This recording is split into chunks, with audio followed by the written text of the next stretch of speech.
جبکہ قلمانی کو دیکھیں، قلمانی کا مطلب صرف ایک ہی ہوتا ہے، یعنی کہ 2 پین۔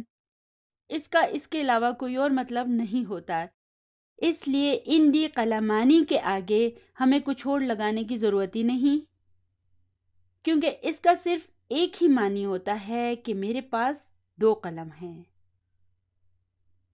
جب ہم قلمانی کے بعد اسنانی لگا دیں گے تو پھر اس کا مطلب ہو جائے گا میرے پاس 2 ہی پین ہیں، ٹھیک ہے نا؟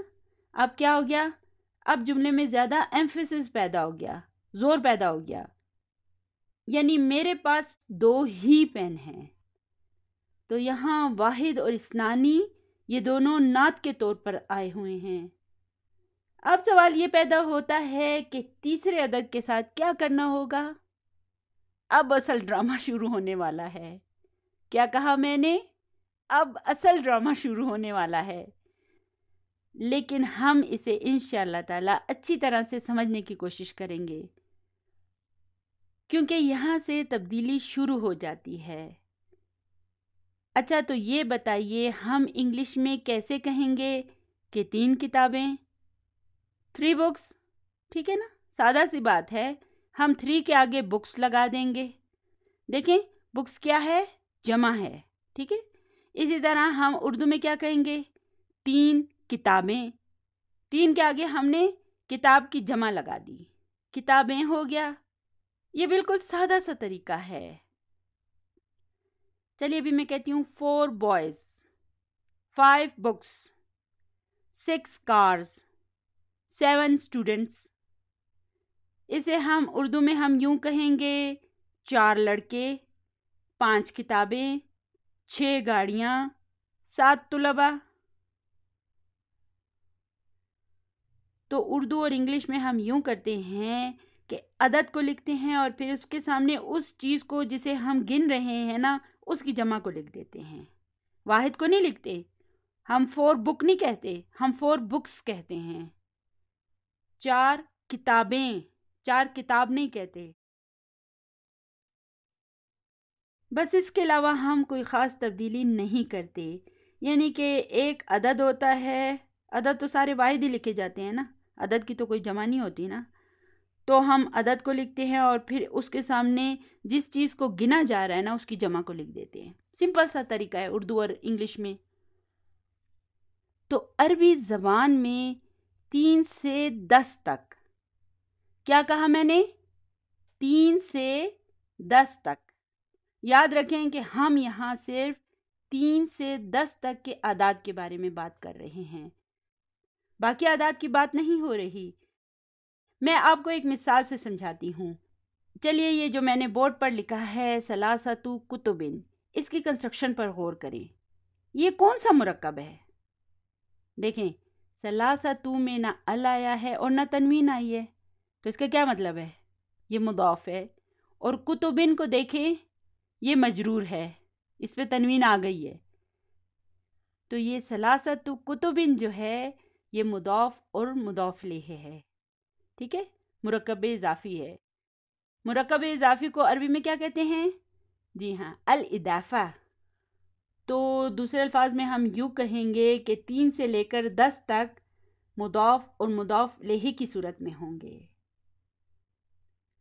تو یہاں پر یہ ثلاثۃ جو ہے یہ العدد کہلائے گا، اور کتبن اس کا المعدود کہلائے گا۔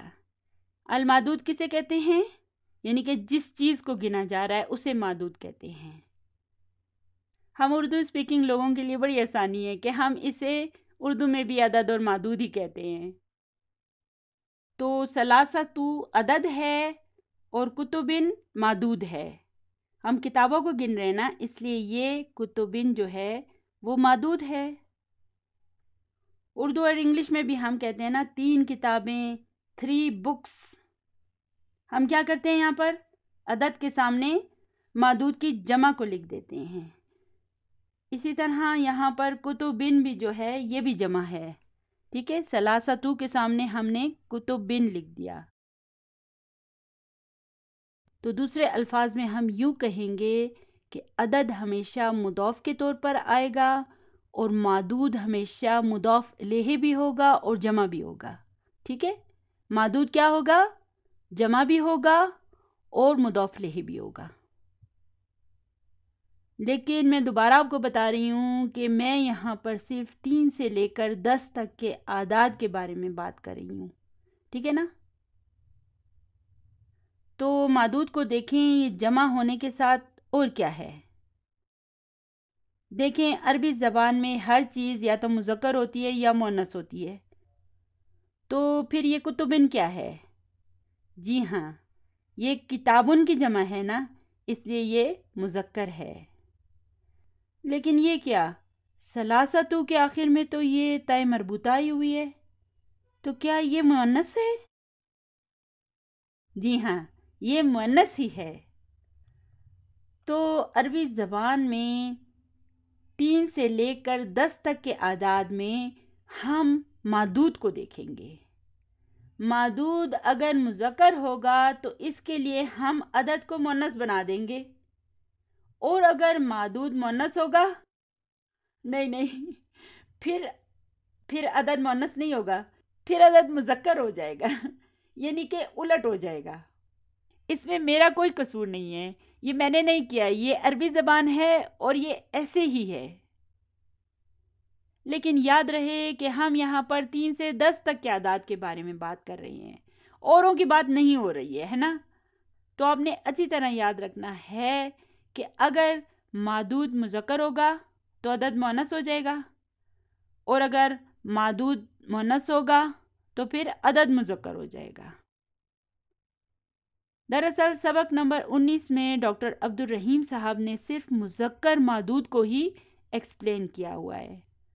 پھر وہ سبق نمبر 20 میں اس کا دوسرا رخ بتائیں گے. تو پھر وہ دوسرا رخ کیا ہوگا؟ دوسرا رخ یہ ہوگا کہ معدود اگر مؤنث ہوا تو پھر اس کا عدد مذکر ہو جائے گا. ٹھیک ہے؟ تو یہاں پر یہ ثلاثتو مؤنث ہے اور کتبن اس کا الٹ ہے، یعنی کہ یہ مذکر ہے. ٹھیک ہے؟ تو عدد مضاف ہوگا اور معدود جو ہے وہ مضاف الیہ ہوگا. چونکہ ہم مضاف اور مضاف الیہ کو اچھی طرح سے پڑھ چکے ہیں اور ہم اس کی اچھی خاصی پریکٹس بھی کر چکے ہیں، اس لیے ہمیں یہاں پر ان کو سمجھنے میں انشاءاللہ کوئی مشکل نہیں ہوگی. تو خلاصہ کلام یہ ہے کہ 3 سے لے کر 10 تک کے اعداد مضاف کی صورت میں ہوں گے، اور پھر ان کا معدود جو ہے مضاف الیہ بھی ہوگا اور جمع بھی ہوگا. تو دوسرا اصول یہ ہے کہ 3 سے لے کر 10 تک کے یہ اعداد تذکیر و تانیث یعنی کہ جنڈر میں معدود کے الٹ ہوں گے. چلیے ابھی مجھے پینس کو گننا ہے، تو میں عربی میں کیا کہوں؟ ثلاثتو اقلام. چلیے ابھی مجھے گھروں کو گننا ہے، تو میں کیا کہوں؟ ثلاثتو بیوت. اچھا، 3 شیخ، ثلاثتو شیوخ. اچھا، 3 طالب علم، ثلاثتو طلاب. طالب علم کی جمع کو لگا دیں گے نا، یعنی کہ طلاب. اچھا، 3 لڑکے، ثلاثتو اولاد. 3 آدمی، ثلاثتو رجال. دیکھیں الحمدللہ اب یہ ہمارے لیے بہت آسان ہوتے جا رہے ہیں. جیسے جیسے آپ ان کی پریکٹس کرتے جائیں گے تو وقت کے ساتھ ساتھ یہ آپ کے لیے مزید دلچسپ اور آسان ہوتے جائیں گے. اچھا، یہ تو ہم جانتے ہیں کہ مضاف الیہ ہمیشہ مجرور ہوتا ہے. تو اب یہ مضاف کا کیا بنے گا؟ کیا یہ ہمیشہ مرفوع ہوگا؟ جی نہیں. مضاف کی ہمیں پتہ ہے نا کہ نہ اس میں کبھی ال آتا ہے اور نہ تنوین. اس کے علاوہ اس پہ اور کوئی پابندی نہیں ہوتی. مضاف الیہ اس پر تو پابندی ہوتی ہے، وہ تو ہمیشہ ہمیشہ ہمیشہ مجرور ہوتا ہے. لیکن مضاف جملے کے مطابق اعراب کا حامل ہوتا ہے.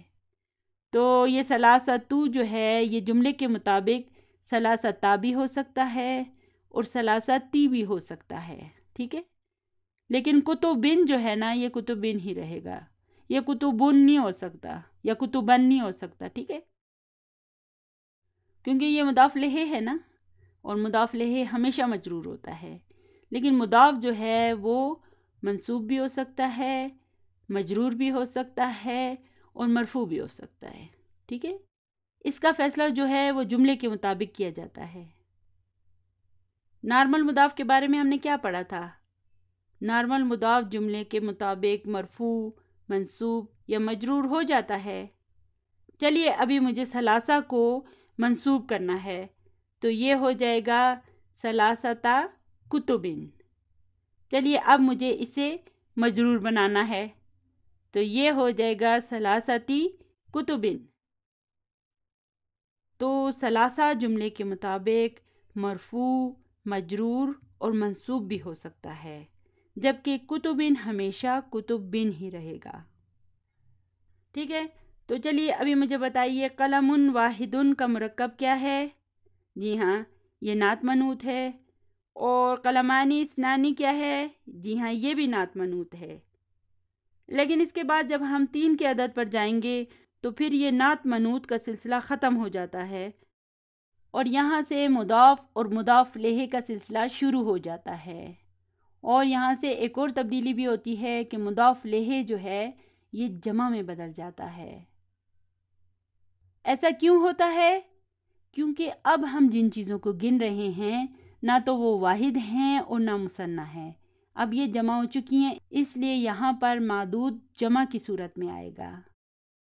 اور پھر اس کی دوسری خصوصیت یہ ہے کہ عدد اور معدود دونوں جینڈر میں یعنی کہ مذکر مؤنث میں ایک دوسرے سے الٹ ہوں گے۔ اگر معدود مذکر ہوگا تو عدد مؤنث ہو جائے گا، اور اگر معدود مؤنث ہوگا تو اس کا عدد مذکر ہو جائے گا۔ ان کی آپس میں نہیں لگتی ہے۔ سر آصف اگرچہ نہ تو خود کو کوئی عالم مانتے ہیں اور نہ کسی یونیورسٹی کے ریگولر اسٹوڈنٹ ہونے کا دعویٰ کرتے ہیں، مگر اس کے باوجود وہ بڑے تجربہ کار اور بہترین استاد ہیں۔ کیوں؟ کیونکہ انہوں نے بے شمار ممالک میں جا جا کر دنیا کے بہترین استادوں سے اس علم کو حاصل کیا، اور پھر بقول ان کے انہوں نے جس طریقے کو مؤثر اور بہترین پایا اسی طریقے کو اپنی ٹیچنگ میں استعمال کیا۔ اسی طرح میں نے بھی انٹرنیٹ پر اور اپنے ارد گرد دیگر استادوں میں سے سر آصف کے طریقے کو نیو کمرز کے لیے بے حد بہترین اور مؤثر ترین پایا۔ اسی وجہ سے میں بھی یہ کوشش کر رہی ہوں کہ پوری طرح سے ان کے طریقے کو فالو کرتی ہوئی ان ویڈیوز کو بناؤں، تاکہ جو لوگ انگلش میں زیادہ کمفرٹیبل نہیں ہیں ان تک بھی میں سر آصف کے اس مؤثر انداز تعلیم کو پہنچا سکوں۔ میرے لیے بہت آسان تھا کہ میں بھی ہمارے ہاں کے دیگر اساتذہ کی طرح اپنے ہی انداز میں صرف اسباق کی ریڈنگ کر دیتی اور ترجمہ کر دیتی اور سوالات کے جوابات اسٹوڈنٹ سے پوچھ کر بڑی آسانی سے یہ کورس بنا لیتی۔ شاید میرا خیال ہے 6 مہینے میں پورا کورس بھی بن جاتا، مگر میرا مشن کچھ اور ہے۔ میرا مشن یہ ہے کہ ایسا طریقہ اختیار کروں کہ اردو بولنے والے اسٹوڈنٹس کے لیے بھی عربی گرامر کو سیکھنا انتہائی آسان اور دلچسپ ہو جائے۔ مسئلہ یہ ہے کہ اسے آسان اور دلچسپ بنایا جائے۔ اسی لیے میں نے سر آصف کے ہی طریقہ کار پر چلنے کا تہیہ کیا، جو میرے لیے بہت زیادہ مشکل ہے، لیکن مشکلوں پر چل کے ہی تو آسانیاں ملتی ہیں۔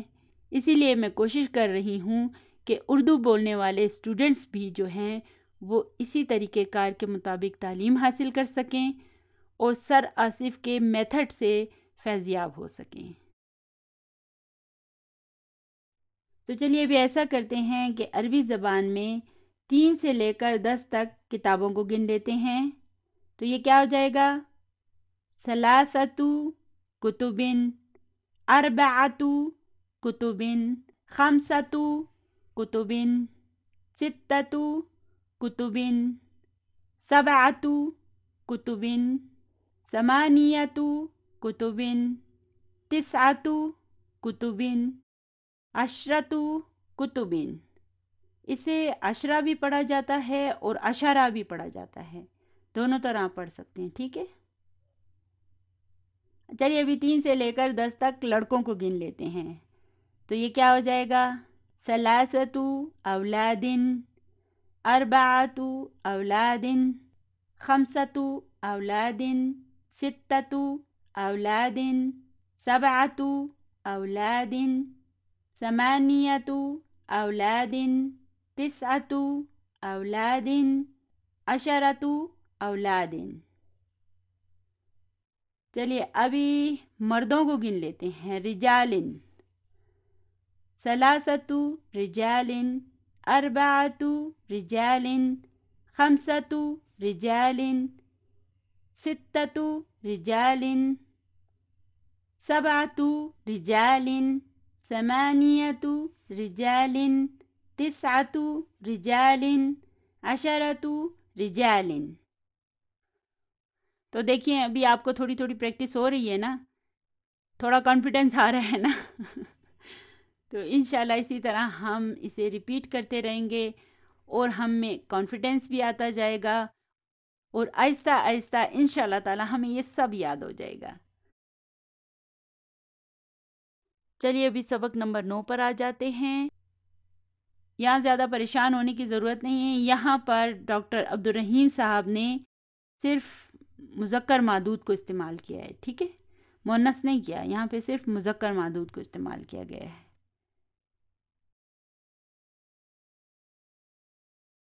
چلیے ابھی سبق نمبر 9 پر آ جاتے ہیں۔ سب سے اوپر دیکھیں کیا لکھا ہوا ہے۔ سب سے اوپر لکھا ہوا ہے الدرس التاسع، یعنی کہ 9واں سبق۔ تاسع کسے کہتے ہیں؟ 9ویں کو کہتے ہیں۔ تسعہ تو میں نے آج آپ کو پڑھا دیا ہے، اور یہ تاسع کیسے بنا اسے بھی ہم آگے انشاءاللہ تعالیٰ پڑھیں گے۔ یہ سبق بھی ایک مکالمہ ہے، ایک پرنسپل اور ٹیچر کے درمیان، ٹھیک ہے۔ تو سب سے پہلے اوپر دیکھیں کیا لکھا ہوا ہے، المدیر۔ پرنسپل کہتا ہے کم طالباً جدیداً فی فصلک یا شیخ۔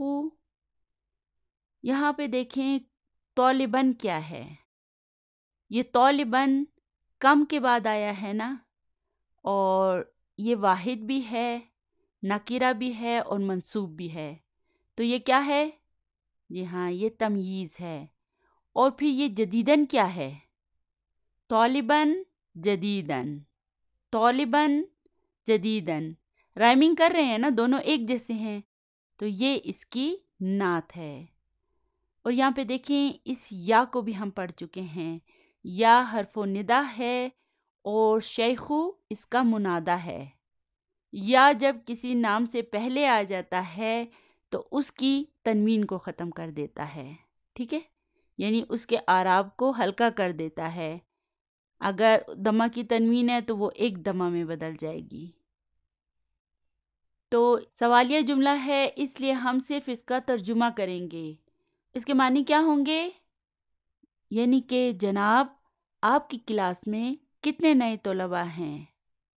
شیخ سر کو کہتے ہیں، جناب کو۔ تو آگے ہے المدرس فیہ عشرۃ طلاب جدد۔ اس فیہ کو دیکھیں، یہ کیا ہے؟ یہ جار و مجرور شبہ جملہ خبر مقدم ہے، اور عشرۃ جو ہے یہ اس کا مبتدا مؤخر ہے۔ مبتدا مرفوع ہوتا ہے نا، اور دیکھیں یہ بھی مرفوع ہے، اس لیے یہ اس کا مبتدا مؤخر ہے، وہو مضاف اور طلاب مضاف لہ، اور جددن جو ہے اس کی نعت ہے، یعنی کہ اس میں 10 نئے طلباء ہیں۔ آگے ہے المدیر من این ہم۔ پرنسپل پھر سوال کرتا ہے کہ وہ کہاں سے ہیں، یعنی ان کا تعلق کہاں سے ہے۔ اکلہم من بلد واحد، کیا وہ سب ایک ہی ملک سے ہیں، ایک ہی کنٹری سے ہیں۔ المدرس لا ہم من بلاد مختلفۃ، لا کیا ہے؟ لا حروف الجواب میں سے ہے، ٹھیک ہے، اور ہم من بلاد مختلفۃ کو دیکھیں، یہاں پر ہم کیا ہے؟ یہ ضمیر منفصل ہے نا، ہوا ہما ہم جو ہم پڑھتے رہتے ہیں، تو یہ یہاں پر مبتدا ہے، اور من بلادن جارن و مجرورن شبہ جملہ خبر ہے، اور مختلفتن کو دیکھیں یہ بلادن کی نعت ہے۔ اچھا، ہم نے پڑھا تھا کہ نعت اور منعوت جینڈر میں سیم ہوتے ہیں، لیکن یہ تو مختلف ہیں۔ بلادن کو دیکھیں، یہ مذکر ہے اور مختلفتن مؤنث ہے۔ کیوں؟ جی ہاں، ہم نے کیا پڑھا تھا؟ کل جمع مؤنث۔ بلادن کو دیکھیں، یہ جمع ہے، بلد کی جمع ہے، اور ہر غیر عاقل کی جمع کو ہم مؤنث واحد کی طرح ٹریٹ کریں گے۔ مختلفتن کو دیکھیں، یہ مؤنث واحد ہے، گولتابی اس پہ آئی ہوئی ہے، مختلفاتن نہیں ہے بلکہ مختلفتن ہے۔ تو ان چھوٹی چھوٹی چیزوں کو ساتھ ساتھ نوٹ کرتے جائیں۔ تو مدرس کہتا ہے نہیں، وہ مختلف ممالک سے ہیں۔ منہم ثلاثۃ طلاب من الفلپین۔ منہم جارن و مجرورن شبہ جملہ خبر مقدم ہے، اور یہ ثلاثۃ اس کا مبتدا مؤخر ہے، وہو مضاف، اور طلابن مضاف لہ، اور من الفلپین جار مجرور۔ اسے اب آپ جار مجرور کہہ کے ایک سائڈ پہ کر دیں، کیونکہ دیکھیں جملہ اسمیہ میں ہم مبتدا اور خبر کی تلاش کرتے ہیں نا، تو منہم ہماری خبر ہو گئی اور ثلاثۃ ہمارا مبتدا ہو گیا، تو اس لیے اب ہم من الفلپین کو جار مجرور کہہ کے ایک سائڈ پہ کر دیں گے، ٹھیک ہے؟ اچھا، فلپین کسے کہتے ہیں؟ فلپائن کو کہتے ہیں، یعنی کہ ان میں سے 3 اسٹوڈنٹس فلپائن سے ہیں۔ وَأَرْبَعَةُ طُلَّابٍ مِنَ الْيَابَانِ، و حرف عطف ہے، اربعۃ کیا ہے؟ یہ معطوف علی ثلاثۃ ہے، اور وہو مضاف، اور طلابن مضاف لہ، اور من الیابانی جار مجرور، یعنی کہ اور 4 طلباء جاپان سے ہیں۔ و طالبانی من الصینی، و حرف عطف ہے، اور طالبانی جو ہے یہ معطوف علی ثلاثۃ ہے۔ حرف عطف کے بعد جتنے بھی اور الفاظ آئیں گے نا، ان سب کو ہم کہیں گے معطوف علی ثلاثہ ہے، ٹھیک ہے؟ تو طالبانی معطوف علی ثلاثہ ہے، اور من الصینی جار مجرور ہے، یعنی کہ اور 2 اسٹوڈنٹس چائنا سے ہیں، سین چائنا کو کہتے ہیں، اور وطالب واحد من مالیزیا، و حرف عطف ہے، اور طالب معطوف علی ثلاثہ ہے، اور واحد کیا ہے؟ واحد اس طالب کی نعت ہے، اور من مالیزیا جار مجرور۔ مالیزیا کسے کہتے ہیں؟ ملائیشیا کو، اور اس کے معنی ہوں گے اور ملائیشیا سے ایک ہی اسٹوڈنٹ ہے۔ اب اس سبق میں آپ دیکھیں کہ ڈاکٹر عبدالرحیم صاحب کس خوبصورتی کے ساتھ 1 سے لے کر 10 تک کی کاؤنٹنگ کی ہمیں پریکٹس کرا رہے ہیں، اور یہاں پر 3 سے لے کر 10 تک جتنے بھی اعداد ہیں نا، وہ مضاف کی صورت میں آئیں گے اور ان کا معدود مضاف لہ ہوگا۔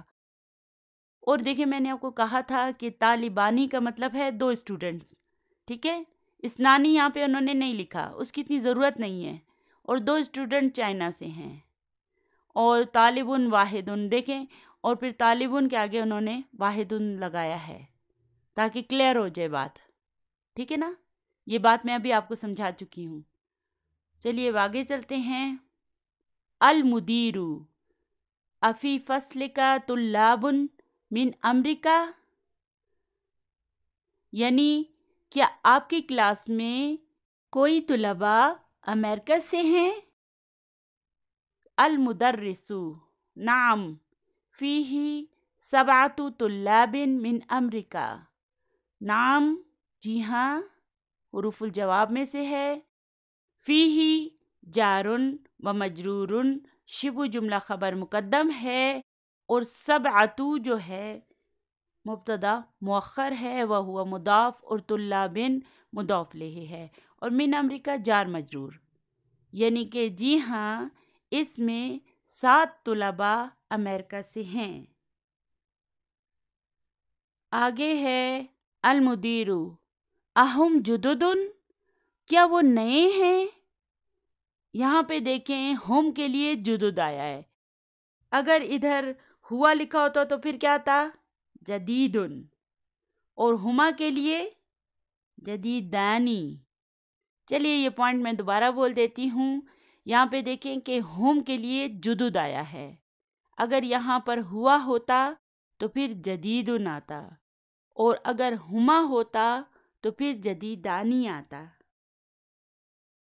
یعنی کہ پرنسپل پھر سے سوال کرتا ہے کہ کیا وہ نئے ہیں؟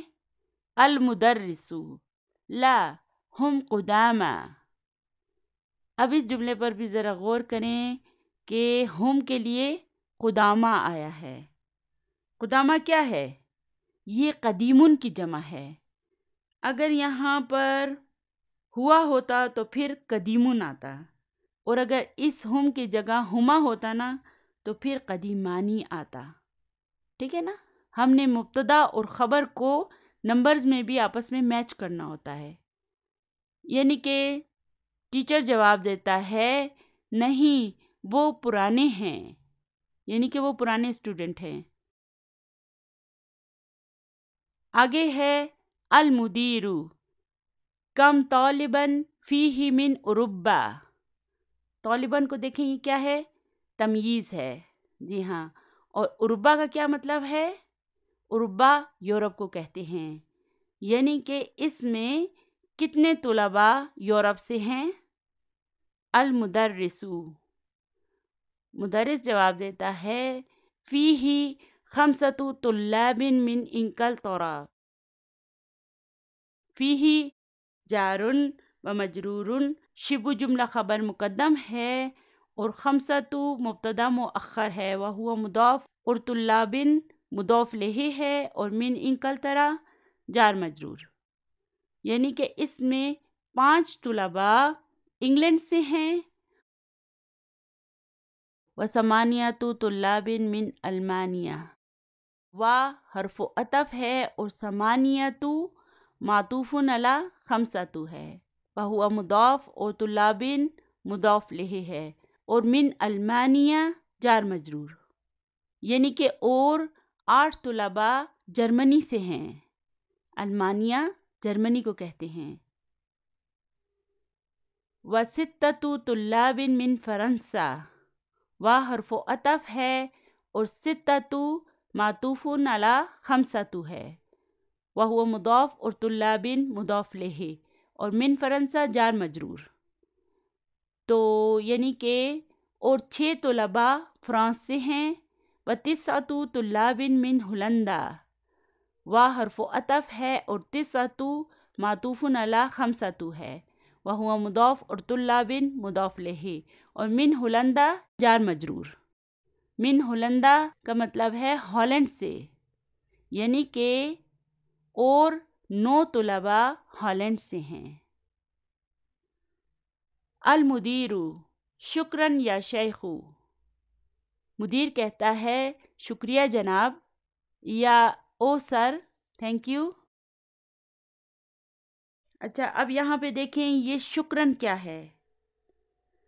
یہ شکراً جو ہے یہ مفعول مطلق ہے، اس کے بارے میں ہم آگے پڑھیں گے، فی الحال آپ اتنا یاد رکھیں کہ بس یہ مفعول مطلق ہے۔ جب کوئی شکراً کہے تو ہم اس کے جواب میں کیا کہتے ہیں؟ عفواً، یہ بھی مفعول مطلق ہے، اور مفعول مطلق کو انگلش میں ایبسولوٹ آبجیکٹ کہتے ہیں۔ شکراً کا مطلب ہوگا تھینک یو، اور عفواً کا مطلب ہوگا ڈونٹ مینشن یا ویلکم۔ تو آج کا ہمارا سبق بس یہیں تک تھا، دعاؤں میں یاد رکھیے گا۔